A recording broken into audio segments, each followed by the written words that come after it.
Good after morning.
Well, welcome everyone to Prepper Chicks After Dark. It is Tuesday, August the 5th, 2014, and we are here tonight to play some Conflicted the Survival card game. What is that, you ask? It's a special deck of cards, 52 cards, just like a regular standard deck, and each card has a survival scenario on it. Kind of a what would you do kind of thing. And it's a great tool, quite honestly. Whip this thing out in the middle of your preparedness group, sit around and chat about what possibly could happen out there. It's not like we got a lot that we can pull from in the news lately, so definitely can open up some conversations, get into the minds and souls of those around you and see what they would actually do. So joining us tonight is the one, the only, my favorite geek in the whole world, Geek Prepper. How are you doing tonight? I'm doing well. Thanks for having me again, Prepper Chicks. Glad to be back. You can go ahead. You're one of the family now. You know that, right? Good. I love being here. I love the people in the chat room. I get a lot of good hits on our webpage because of it. And speaking of our webpage, we're at geekprepper.org. I'll paste it in the chat room just to keep it short. But yeah, come hang out with us. We'd love to have you. We have a great group on Facebook, so come chill. Yeah, you have some great stuff that you post up there. Oh, shucks. You do. And plus you like Doctor Who, which is coming up here. It's going to save my ass between now and when The Walking Dead comes out. So it'll give me a little break. I know. And let's introduce our guest. He was with me this morning at 8 a.m., and the poor soul is on the West Coast, so he was up at like 4 o'clock in the morning just to talk with me about his book, Collective Retribution. If you haven't read it, you haven't gotten it, get it. It's a very real possibility in the post-apocalyptic world and what's going on out there right now, and give you pause to think about some things that we were going to talk about here in a little bit. So, D.S. Edwards, are you with us? Good after morning. Oh, we got you. Check it out. Look, I'm not totally a dork when it comes. What's up, geek? Hey, how's it going? Geek's one of my favorite people, too. Awesome. Oh, shucks. That's blushing. You said shucks twice now, haven't you? Yeah. Like. So, Diaz, how can people find you? Tell us about yourself, where they can get your book, all that kind of loveliness. Well, you can find me. I have my favorite crack house I like to hang out in on the weekends. No, just kidding. Just kidding. Walking it back. No, actually, you can find the book on Amazon, Barnes & Noble, Books A Million, iTunes. You can get it on your Kindle, your notebook, your Sony reader. You can get it in a paperback. You can get it in a hardback. You can find me on www.collectiveretribution.com. You can find me on Facebook, Collective Retribution. You can find me on Twitter at DS Edwards Author. Just find me. You've been pimping yourself out all over the place, haven't you? I'm telling you, it's crazy. I hate social media, but you know what? The guy's got to do it. So you might need a nap. I have to give in and do it. Yeah, I'm pretty tired. A nap and a snack. Yeah. We're having snacks. So what is? Well, I usually winter well. What is your what do you feel will be your favorite post-apocalyptic snack? You know, I like wild animal flesh, so I like it now, so I'm sure I'll like it then just as much as I like it now. So, yeah, that's probably my favorite snack. Maybe a nice roasted bunny or, some maybe elk bunch of venison, something like that. Some elk jerky. Oh, absolutely. Aren't you going elk hunting soon or something? I am. 26 days I'll be out there with my bow in my hand chasing the bulls around. Cool. That sounds like fun. I'm going to have to come out and tag along with you one of these times. Oh, my gosh, it's so fun. The one I killed last year, I shot him at 8 yards. We don't have a whole lot of those in Indiana. No, I don't think so. Geek, what'll be your favorite post-apocalyptic? You can stop and pick me up, and then we'll head on out west. Twinkies. They'll last forever, right? Did you They're see like the new MRE of the snack world. Did you see the new chocolate? Twinkies. The chocolate flavored ones. The chocolate cream in the middle. No. I didn't. And it's only going to do me harm. I'm trying to lose weight anyway and get back in shape again. And it's, you get old. So chocolate covered Twinkies are not helping that. Oh, and yeah, I've been signing books at the fair, and I've been eating the fried Twinkies, and that's really not good either. Oh, fried Twinkies? Are you kidding? Oh, no. Deep fried Twinkies. Mmm. It's like chocolate covered bacon. Speaking my language. I've tried the chocolate covered bacon though. It's not bad. The salty with the chocolate is actually kind of good. Oh, that sounds fantastic. Yeah. Look, can you tell none of us had dinner yet? I did. I'm in. Let's do this. Oh, hush. Okay, so I have a question based off of your book, DS. We have a downgrade situation in the United States. And you have a choice of going to join the local militia to defend the country or staying home and waiting it out to see whoever foreign army steps foot onto U.S. soil and making a mess. Are you going to stay home or are you going to go? Well, it depends on whether it's a foreign army or, whether it's a domestic army. And I would probably stay home and hunker down for a week to 10 days and then come out, and whoever's left standing, I'd join them.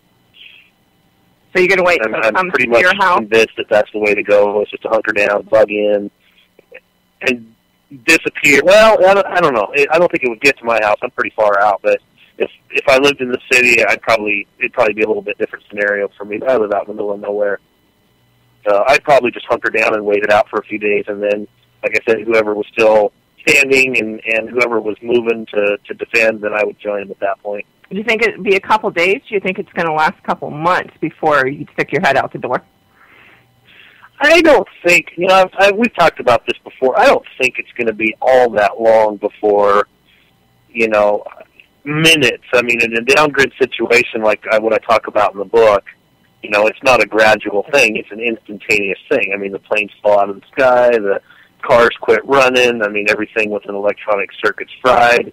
And I don't think people would wait more than a few minutes and it'd be mass chaos and rioting and, looting and it'd be crazy. It'd be anarchy. So I don't think it would be that long. I think it would only take so many days before those who were going to kill each other would kill each other off. Those who weren't prepared. Geek, what do you think? You live a little closer to the action. Right in the action, always. I would stick my head out kind of off and on. I'm a big believer in recon and information, and the more I know, man. I mean, I like the idea of hunkering down and having my stuff, but in the military, they teach you to fire and move. I mean, there's some definite something been said for just keeping on the move and prowling. So I'm going to move around and get recon from the survivors and kind of keep abreast of the situations. Do you think we can wait it out too long and then we've got a whole nother mess on our hands? Definitely can. What are the possibilities, do you think? What could cause a bigger ruckus? Just aftermath, sickness, blocked roads, foreign insurgents, troops, our troops. It's going to be a mess. I mean, if I wait too long in my area, my cutoff is gone. I'm pretty much isolated on a peninsula. If I don't move when the getting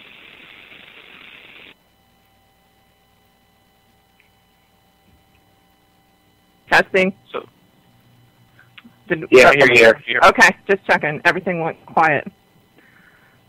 Okay, sorry, Geek. I think in Geek's situation, that's probably the best thing to do because, like you said, his cutoff, his means of escape or his means of moving and mobility, he's only got one direction he can go. So, yeah, I would probably, in his situation, I would probably move out and do more recon. But like I said, where I'm at, I've got, 75 to 100 miles, all four directions, north, south, east, and west that I can go.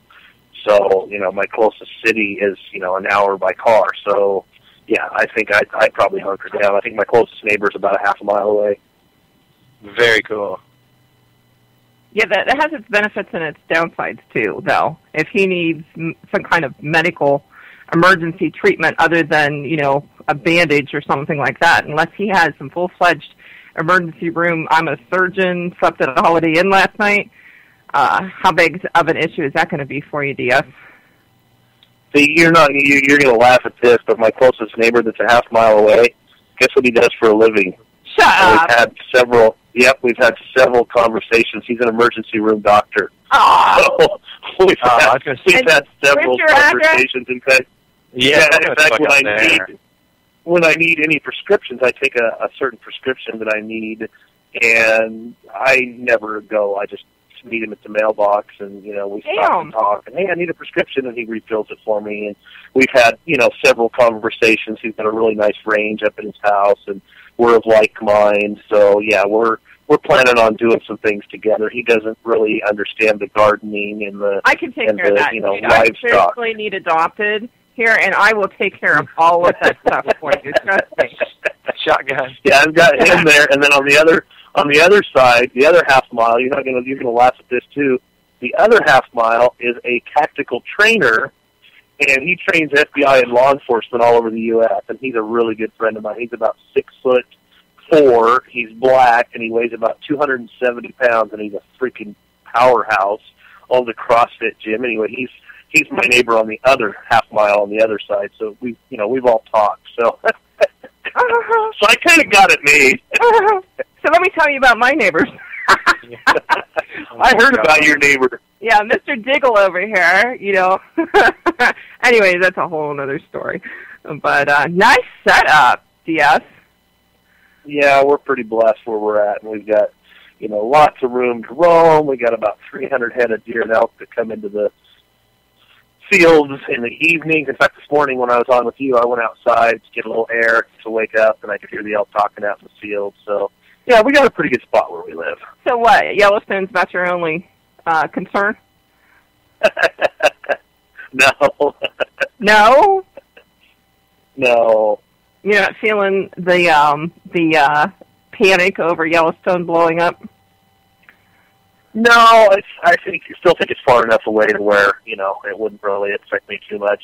Now, we do live in the Pacific Ring of Fire, and, where I live is all, old volcanic, so that could be a possible scenario. If everything, if there's a massive volcanic upheaval, that would obviously change my situation, but that's about all I've got to contend with. Now, I've got, like I said, an urban area, and the closest town's about an hour by car, and it's 20 or 30,000 people, and the closest city is Portland, and it's about 3 hours by car, and there's an entire Cascade Mountain range between me and them, so I think it would take them a while to make it over the mountains. And most of those people, I think, would probably head to the coast anyway. There's more resources on the coast, there's more food, there's more water. Well, from what I understand, I think more people would probably head to the coast. From what I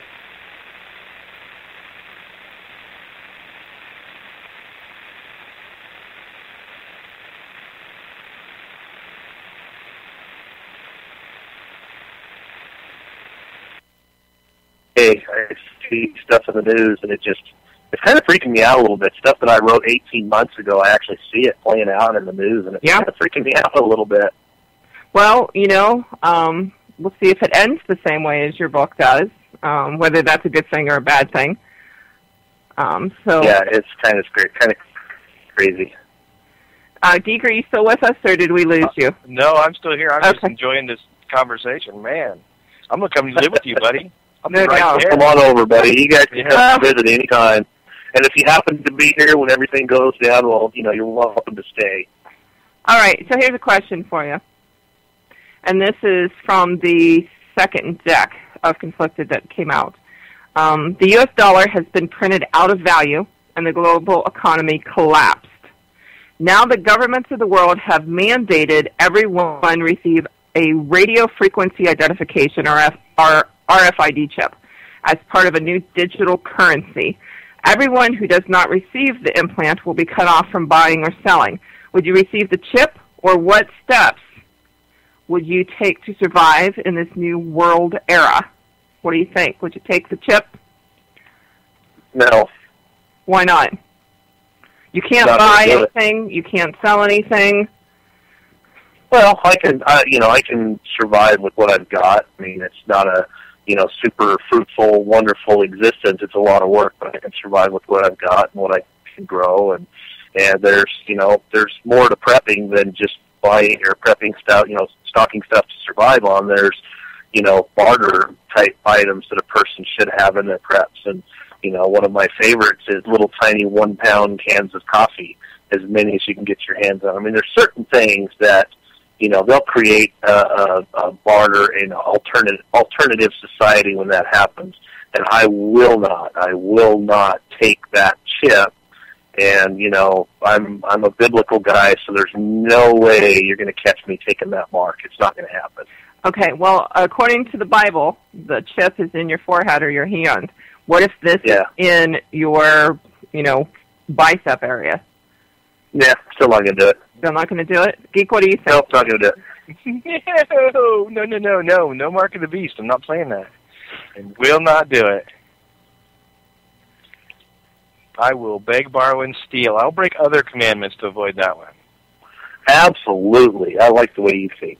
Yeah, I mean, I'm pretty self-sufficient. Now, my wife may argue that because I am an IT guy, but my mama didn't raise no, chip buy and selling guy. I will not take the chip. My children will not take the chip. We won't do it. Well, I don't think just because you're an IT guy that you're not going to fit into the world after collapse. I think you're going to be very instrumental in getting this country back up and going, especially communications part of it.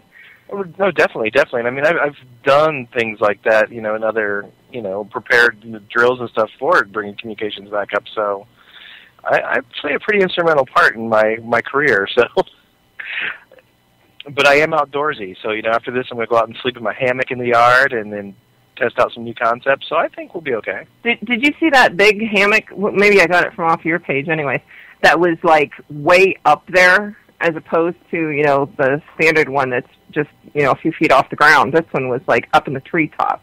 Yeah, you might have got that from me. I post a lot of hammock stuff. I'm a big fan of the hammock camping. Would you think a hammock, if you're going to bug out, is a better idea than a tent? See, I debate that. My kids want to sleep next to me in a tent, but a hammock, I mean, you can do a double whammy on a hammock. Yeah, see, we could have two of them. My wife's a small lady, and my daughters are kind of petite like her, so we could definitely, get by. So, the two middle girls with her, and then the baby with me, and we'd be solid. And those hammocks blend right in. I mean, you don't see them until you're on top of them if you use the right equipment. Yeah, lightweight. Yep. The only problem is your gear. You're going to have to watch what you do with your gear. It's not like you can sew it in the tent with you, but right, you just hang it on the straps. Yeah, I've seen some pretty sweet setups when it comes to hammocks. And even in the wintertime, these things are quite toasty. Yep, get the underquilts. I just got a new one, and it is fantastic. I can't wait for winter. Yeah, we always say at least have a hammock or a tarp with you, minimally, and know how to use it. Yep, they're for military poncho, definitely. Yeah, definitely. But hammocks are sweet, so definitely something I think more people are getting used to thinking of when they think of going out camping. But I still can't get past the fact of being like some bear's burrito or something, because you get in there, laugh all you want to, but, you get that thing zipped up and all of that with the cover over the top, and you're in your little snug Sub-Zero sleeping bag, strung between two trees. I still have qualms about that one. You just hang Green no filling. bears sign. Exactly. We're back to hose or Twinkies again. No bears allowed. Just put the sign up. They'll leave you alone. Yes, sir. you go first and let me know how it works for you. Oh no, I'm scared of bears. Yes. What's your favorite way to camp? And don't tell me a big luxurious cabin with arms. Well, I like my, as far as what I'd like to do now would be totally different than what I would do then. I mean, in my go bag, I've got, my bug out bag, I've got a couple of camo tarps that blend in with my terrain, and one tarp on the bottom and one tarp as a shelter, and then some branches underneath the tarp for padding. So that's different than the way I like to camp now. Now I like to camp in a big wall pit. I've got a wood stove, and it's 16 by 24, and it's just this giant house out in the woods. And I like to camp in that. Now usually cots in there, and I got a pantry that I put together and put all our camping food on and stuff. But that's not going to be a luxury item. I mean, that'd be a luxury item if we That's had going to be out, somebody's home. Yeah, I'm not going to pack that around. But no, in my go bag, I've got the camo tarp and 2 camo tarps, and I've got the waterproof, gloves, and I've got waterproof socks that actually go on over my, socks and so on and so forth. So there's certain things that I'd have to do, camping more primitively if I was bugging out. Yeah. I want a teepee. I want authentic teepee. I would stick out like a sore thumb around here. I guarantee you that. And I've got the pattern to make one myself out of duck cloth. But one day, I'm going to have a teepee. I swear to that, with a big old fire pit in the middle, and we're going to sit around and smoke pipes and stuff. Yeah, actually, that's really what I like to do. I like to go out and, sometimes I like to get all my friends together and we go out and we have a big drum circle, and then we lay down next to a tree and we rest comfortably in the bosom of our mother, the earth, and we sing to the spirits. And well, I'm going to say through the apocalypse. Just kidding. I'm going to have the fun group, so we're going to... Exactly. Might as well not go down, we're going to go down happy, if anything. Oh, my gosh. But... All right, conflict me. All right. Geek, do you have a question? I do. I have a couple here. Let me go. You were at a business convention 1,200 miles away from your family when an EMP goes off and stops the entire civilization in its tracks. None of the means of communications or transportation work, the banking system, and all the comforts of modern civilization broken, setting the entire country back hundreds of years. Infrastructure won't be fixed anytime soon, and you aren't ready for this. You have $300 in your pocket in a few hours before all shelves are empty. Would you stay local or head for home? Whatever your decision is, what would you buy with the money and why? All right. DS, what do you think? You got $300 in your pocket. 15. What are you? 1,200 miles. 1,200 miles. Quite a ways away from home. That kind of sucks.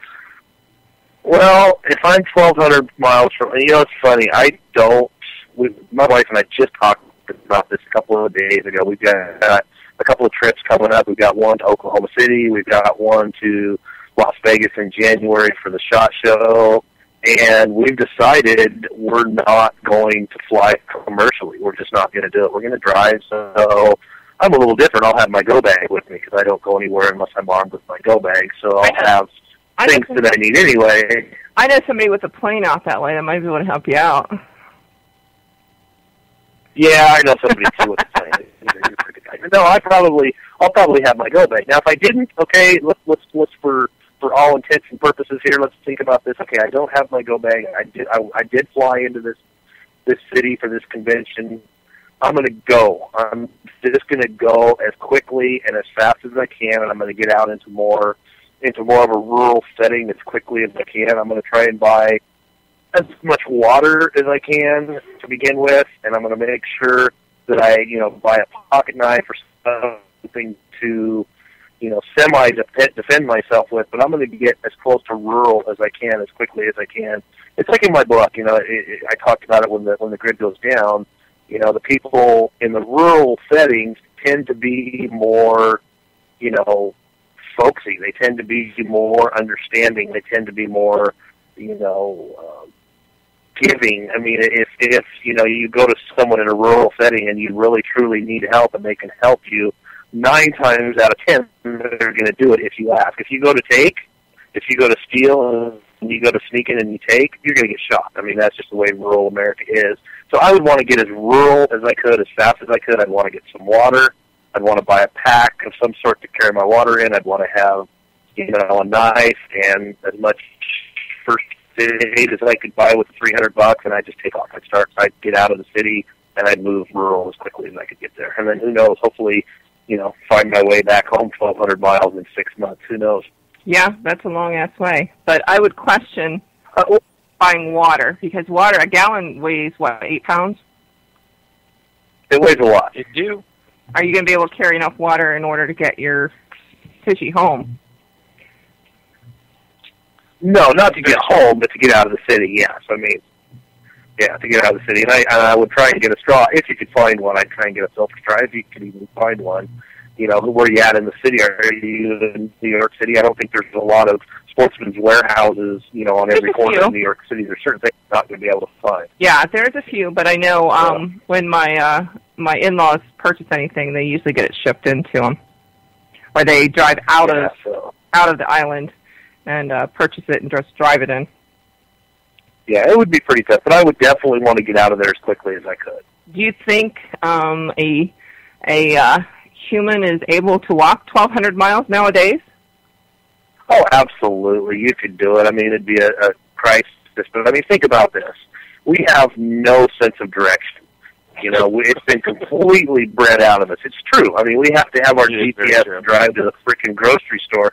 We have no sense of direction. We've lost it as a species.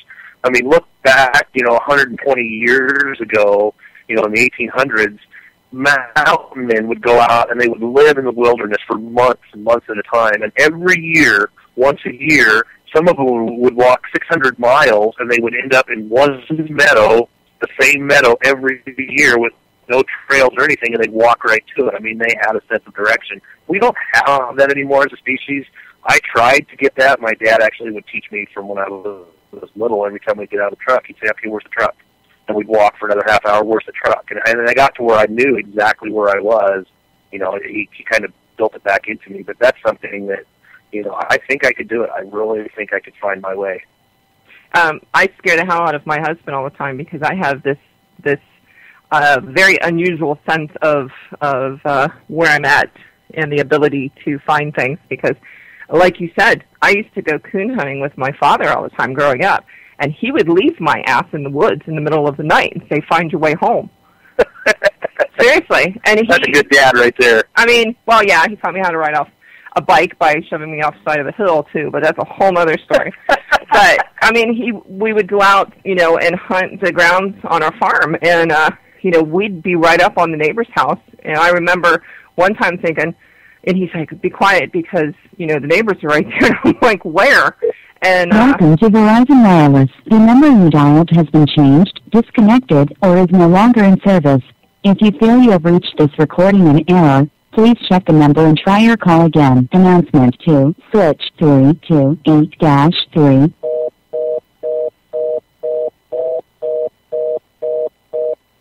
All right.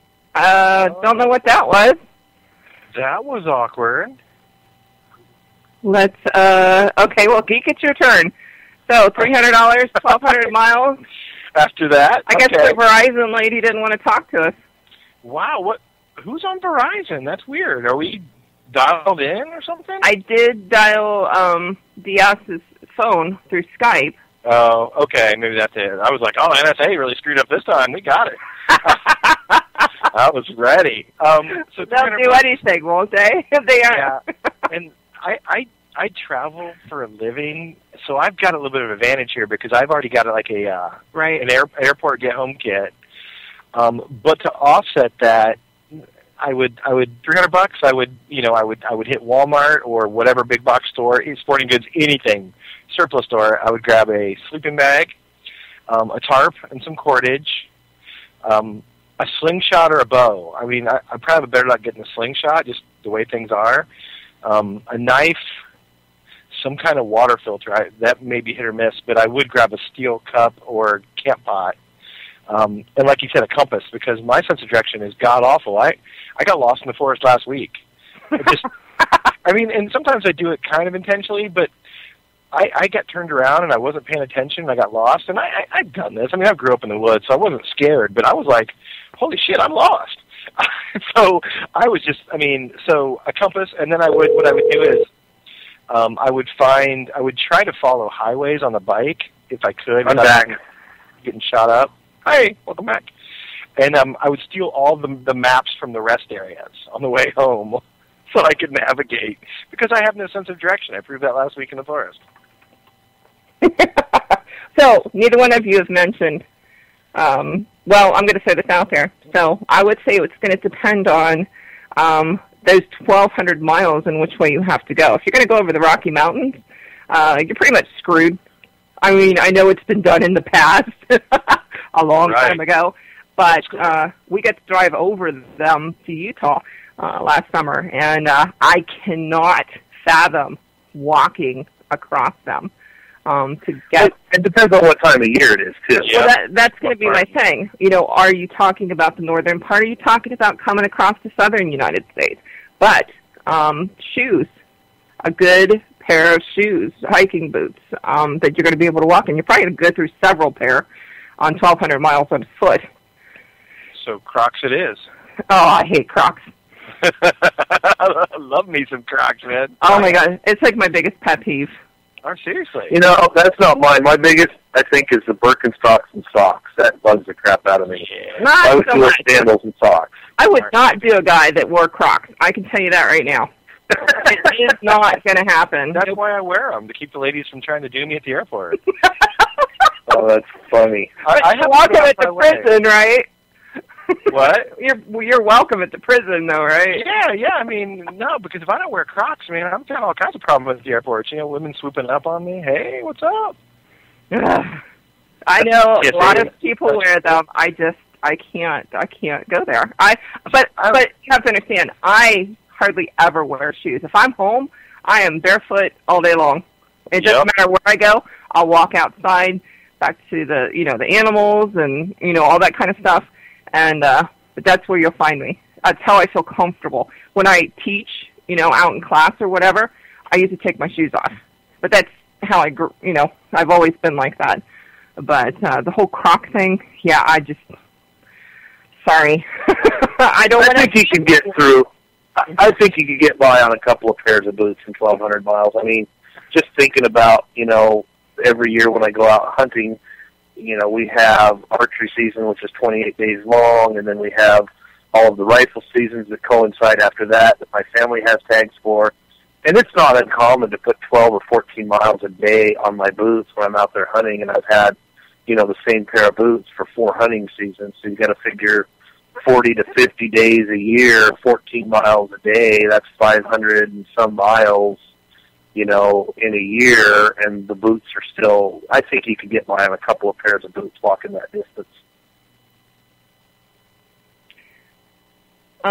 If they're good boots. Yeah, it's going to have to be really good ones, but, Yeah. Would you, here you go, would you take a pair of boots off of a dead guy and wear them? Oh, absolutely. Wouldn't even hesitate. In a heartbeat. A dead guy. Yeah, absolutely. Absolutely. I'd say it probably would have to depend on how he died. If he got shot, that's one thing. But if he got some kind of virus, Ebola type, whatever, we're talking a whole other scenario there. Ebola beat. Yeah, that would kind of change. But possibly a guy could, get a nice big pot of water and boil the boots for an hour or two, and I might still put them on. I don't know. Would that take, waterproofing? Yeah, but I mean, just submerge them. Yeah, I don't know. It would depend. Like you said, it would depend on how he died. Yeah. What about a fire steel? Magnesium rod. What? Fire steel, magnesium rod. Absolutely. I have one in every one of my go bags. Yep. Airport kid has one. Yep. You take a fire steel through the airport?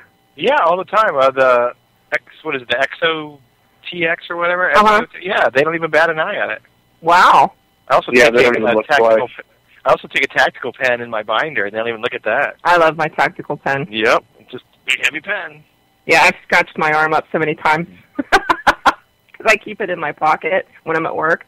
And, yeah, I jabbed myself quite a few times with it. But, hey, it works. Come in real handy. Yeah, yeah. Anything else that you can think of? You got $300. I mean, are you going to purchase a firearm? Oh, man. Well, like Probably not, because it would cost a lot more than that. Unless you buy a High Point.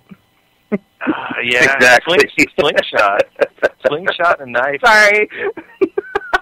Yeah, Slingshot. I bought a High Point, and I got 3 rounds out of it before the slide threw off and fell off, and everything fell apart on it. Uh-huh. Some people, Oh they my love them or God. hate them. Mm-mm. You got to keep them clean. Yeah. Well, that's no good to me. Anything else you can think of that you would want? I think, but the problem is a lot of people see these things as almost toys. They collect them, but they never use them. No, that's unfortunate. Yeah, I don't know. It's going to be hard to find anything, and that $300 isn't going to go very far. In a downgrade situation like that, I mean, it would be instantaneous panic. I mean, we've talked about that. People would be looting and rioting probably within an hour anyway, so your dollar isn't going to be worth a whole lot. I mean, it's just not. I mean, price gouging would ensue in moments. I don't think $300 would get you a whole lot anyway. Well, I'm like geek because I travel a lot, and I hardly ever, if I have to, fly anymore. But I always have a bag in my truck with me that has most of the stuff we talked about.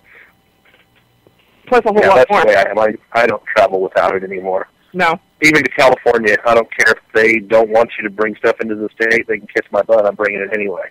I'm not traveling without it if I'm driving. Oh, do you hear those pencils going? They're taking notes right now. I can. Well, they can take stuff. That's all they want. Me and Pelosi can sit down and have a nice chat about it one day. Oh, Okay. my God. Geek, give me the next question you had. Next question is, after hunting for game in the wilderness, 2 of your friends were bitten by the same kind of poisonous snake. You were the only one unharmed, that's a bonus, and with 1 vial of antivenom antidote. Both your friends have lost consciousness, and they have their kids and wives waiting for their return, but you can only save one of them. A full dose of the antidote is needed in order to save a life. Anything less would be a waste. What criteria would you use to save one of them, and why? Okay, you phased out a little bit, but you and 2 other people were in the woods. They both got bit. Yep. You didn't. You only Correct, have by a one. poisonous snake, and you only have enough antidote to save one. Okay. So, DS, who are you going to save? The antivenom. Okay, it's me, you, and Geek. Well, me, you, and Geek. Well, how old are your children, Geek? 8, 6, and 4. And Miss Author? I have 5. The oldest is 24. The youngest is 13. They're every 3 years apart. I'd say Geek. Woo, go me. I mean, that's the criteria for me is who's needed to provide for their family, whose family isn't able to provide for themselves, who would depend on their person to come back more. And the 13-year-old, you know, is old enough to where they, even if they didn't know, they could learn it. They're old enough to have that cognitive reasoning skill to actually learn and work out their own, you know, work out their own salvation, so to speak. So I would save the one who had a family that was more dependent on them. See how you are? I mean, All that's right. simple. That's fine. simple. That's fine. We'll leave it there. Geek, who are you going to save? Man, that was such a good answer. I was going to say, I wish I could say I was going to say what he was going to say.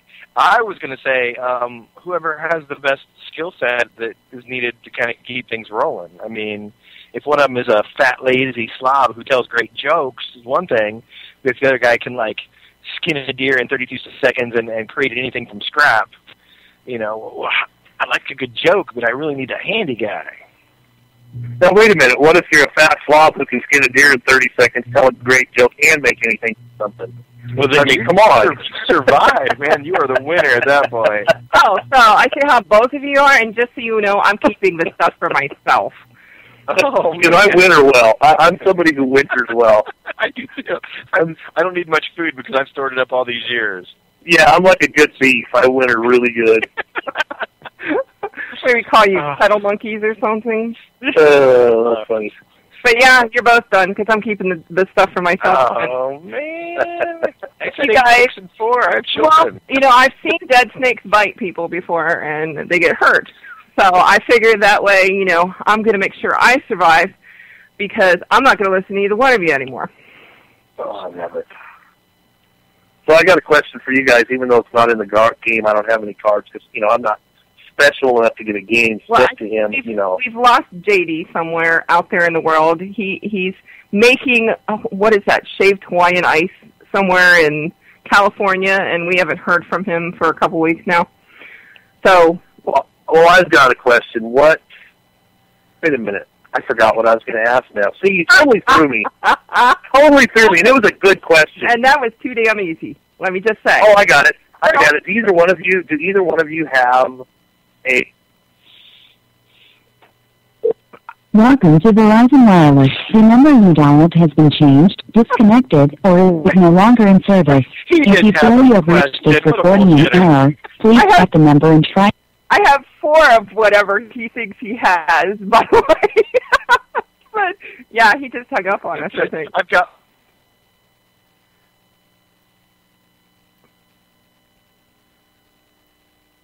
Geek, do we still have you two?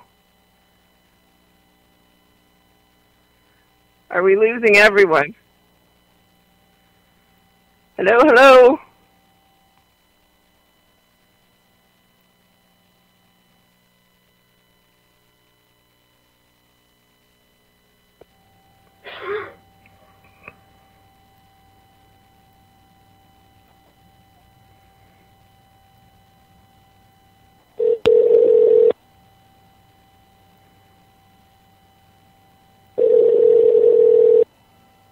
I don't know what's going on. Maybe they don't like me at the phone company. Geek, do we have you two? And we're not connected to the radio station. I'm going to try it one more time, okay?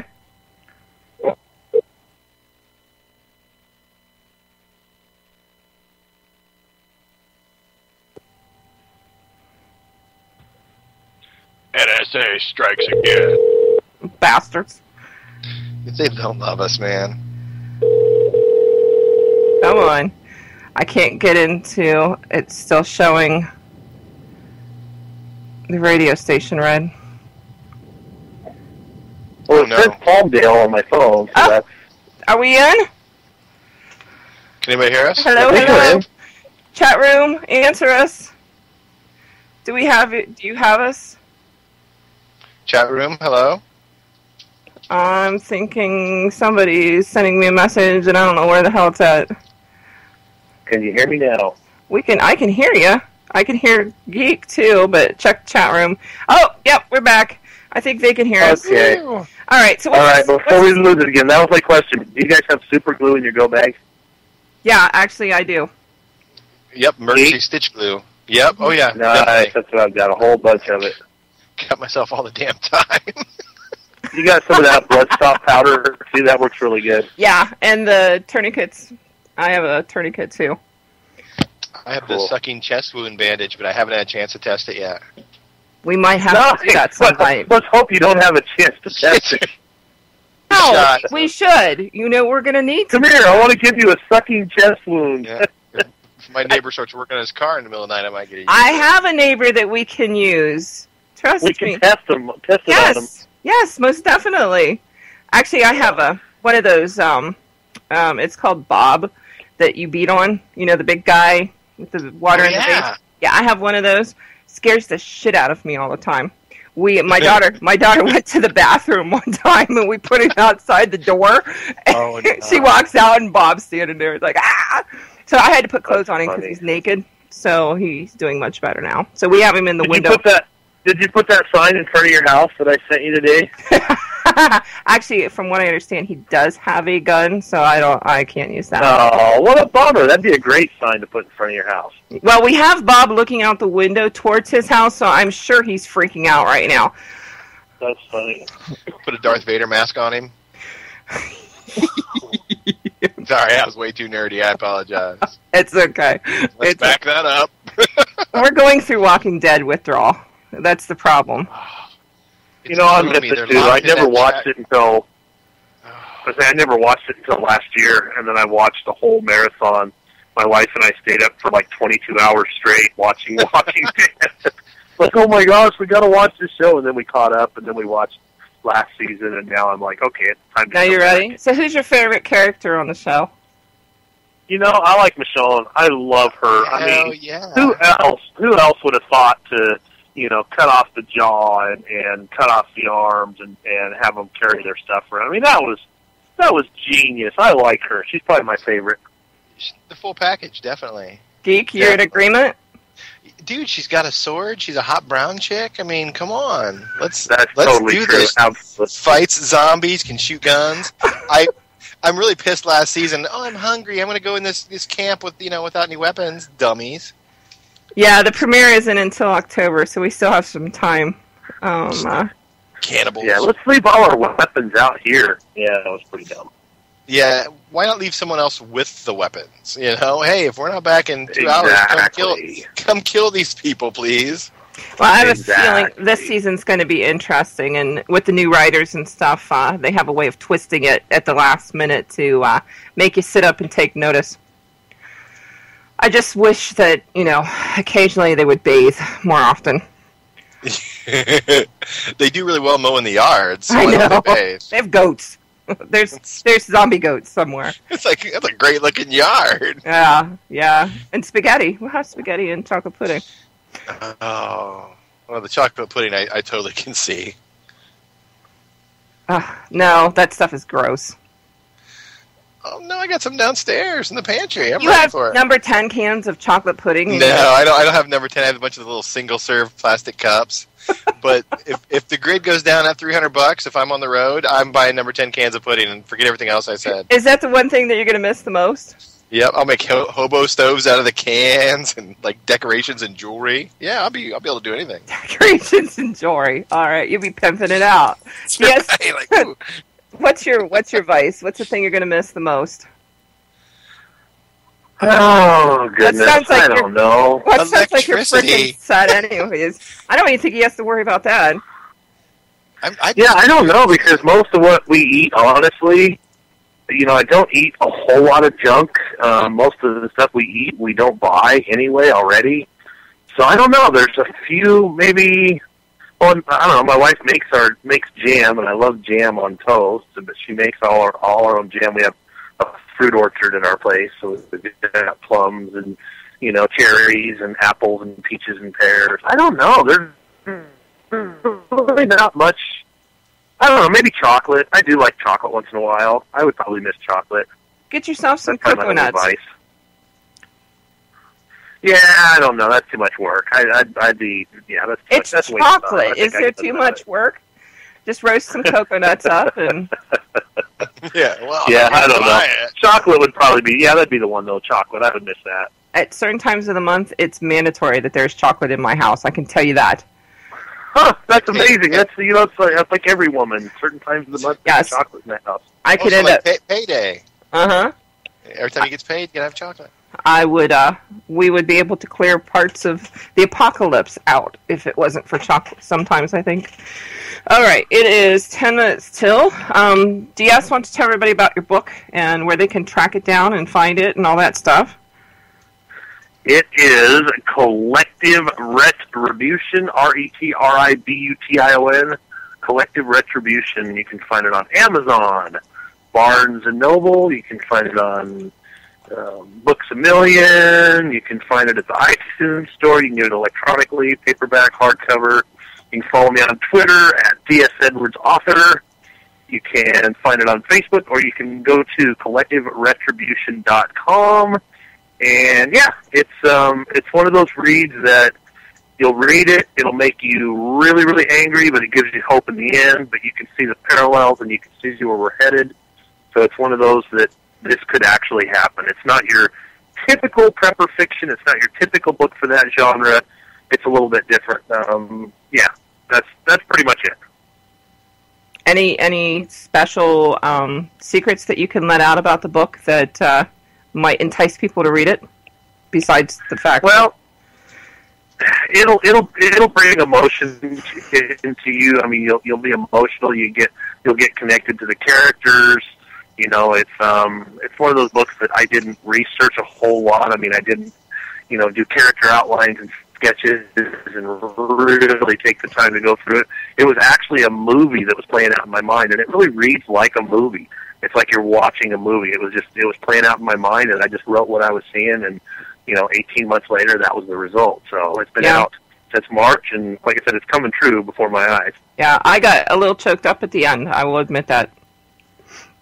Yeah, you know, and I write for the everyman. I don't want to show everybody how smart I am by pulling out the thesaurus and coming up with fancy words. I want people to connect with it on a more, you know, with their more baser instincts on a more visceral level. Why? So I write for everybody. But you probably have a neighbor that's a librarian or something. Actually, I have a neighbor who was a Harvard professor for several years. So. See? Geek. Wonderworld, damn. We have fairies that feed our animals for us. I love it. Geek, where are you from? Wait. Oh, Neverland. I don't have any cool neighbors that can fly and shit. I do have a can spot a dick in my cupboard downstairs, so I'm doing good. I have a dick in my cupboard too. My wife keeps it there. No, you can find me at geekprepper.org. I posted all the info in the chat room. You know, we don't put out as much content as everybody else because we don't just regurgitate. I mean, I see the same 5,000 posts from 5,000 different bloggers. I told you all about Ebola like 3 months ago, so if you didn't do anything about it, it's on you. I told you.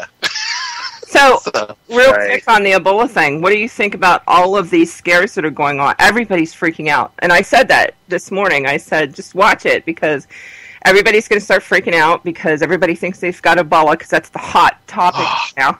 I've got it right now. All over. Don't spit. Okay. Last question. When forming a survival group, what structure of organization is best? Having one leader with people under that person at various levels, or having the entire group share leadership and responsibilities, and why? DS? Everybody needs to have their job that they are the best at. Everyone has a skill set. I don't care if you've never done anything in a survival situation in your life, if you've never been an outdoorsy person. Chances are you've got a certain skill set that somebody else doesn't have. So everyone needs to have their job. They need to know what their job is. Just like a good military unit, everybody does what they're supposed to do. That's their job. You know, the auto mechanic doesn't become the college professor, and the college professor doesn't become the doctor. I mean, everyone needs to do their job. So I think it should be, you know, one person kind of coordinating, but they're not the supreme ruler. I mean, everyone needs to have their job and stick to it. And if you go outside of that job and you try and do something else and you screw things up, well, you know, I don't need you around in our group, because everyone needs to do their job. All righty. Geek, what do you think? I think everyone should have a say, but ultimately there needs to be just that person who is the tiebreaker. They're in charge. I mean, you've got to have... To keep your group from splintering, you have to be able to take input from multiple people. But there has to be someone who's like, no, there's no way we can do that. We're not doing it. There has to be the final word. So it's a republic, but there ultimately is someone who will be the tiebreaker, or will do what no one else wants to do. You don't think that could be voted on by a group of people? It could, but ultimately sometimes people, no matter how much they prep and practice, they're not ready to make the tough decisions. Like, in my world, if something really gross and nasty has to be done, whether it's just, you know, telling somebody that something's wrong, or take this animal and have it put to sleep, it falls to that one person, and they do it. Do you think the leader should also be the executioner? Yes. I think if you're going to make the call, you should have the cojones to do the job. Now, something like that needs to be weighed very carefully. You can't just be judge, jury, and executioner, but you can be executioner. Okay, last question. Are you ready? Oh, I hope so. Ready. All right. This is both of you. So, honestly, I want you to tell me the truth here. Christopher Pike, William Shatner, Patrick Stewart, Avery Brooks, Kate Mulgrew or Scott Bakula? Patrick Stewart. I don't know half of them. What? I know who Patrick Stewart is and William Shatner is, but I don't know who Kate, whatever you said her name was, Mulberry. Captain Janeway. Yep, Voyager, right? Yeah. Yeah, I'd have to say original Star Trek over Next Generation, but Patrick Stewart over William Shatner. Done.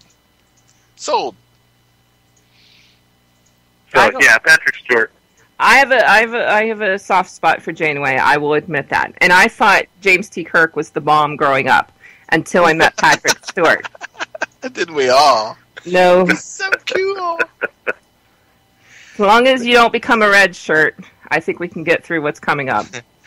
Let's beam all the important people down to this dangerous thing, this dangerous planet. Oh, shit. Yeah, we need a few of the secondary characters who just show up on a certain episode. Oh, they're going to die. Oh, that person's going to get killed off because I've never seen them before. So we need a few of those people in our group to take the brunt of it for others. I've got one. I didn't say that. Oh, you've got one in your group? He's a great guy, but he's just destined to take himself out. But He's got no skills. Don't you rank the people in your group mentally, and not vocally? I mean, you don't want anybody to know. But mentally, do you sit there and rank the people in your group? I rank their skills. They're all important to me because they're listening, and I love them. I mean, we do it at work all the time. You sit there and you decide who's on the bottom of the list and who's not. Right. You're good enough, you're smart enough, and doggone it, people like you. People like me until you become a senator. All right, so 7 of 9? Oh. Or Spock? Oh, 7 of 9, absolutely. Yes. In a purely professional manner. Oh, absolutely. Not for spooning or anything in the middle of the night. Absolutely not. Not for spaceship hammock love, no. No. Oh, no, the aliens not for that are at all. coming out. They were asking for aliens. Have either one of you been abducted, by the way? I used to get it quite often, but then I started wearing the tinfoil hat. And I thought you were going to say the rubber with shoes. the brain scans. I've never been abducted, but when I was in 5th grade, I saw a UFO with my grandfather and uncle when we were driving back from Indianapolis. For real. That's when they left me here. My dad saw one too, but I never got to see one. So yeah, it was such a real thing that people were stopping their cars along 70, I think it was, and were pointing, and I was like, "What is that?" And they're like, "It's an airplane." Like, bullshit. I mean, you're right there by Wright-Patterson coming through there, so it's possible that it was an aircraft. Yeah, it was a hugest disc in the sky I ever saw. I've never seen anything else like it. Okay, but how old were you? I was 11 or 12. Okay, so when I was 11 or 12, I remember the hills where I lived were like huge, like mountains. Now they're really small.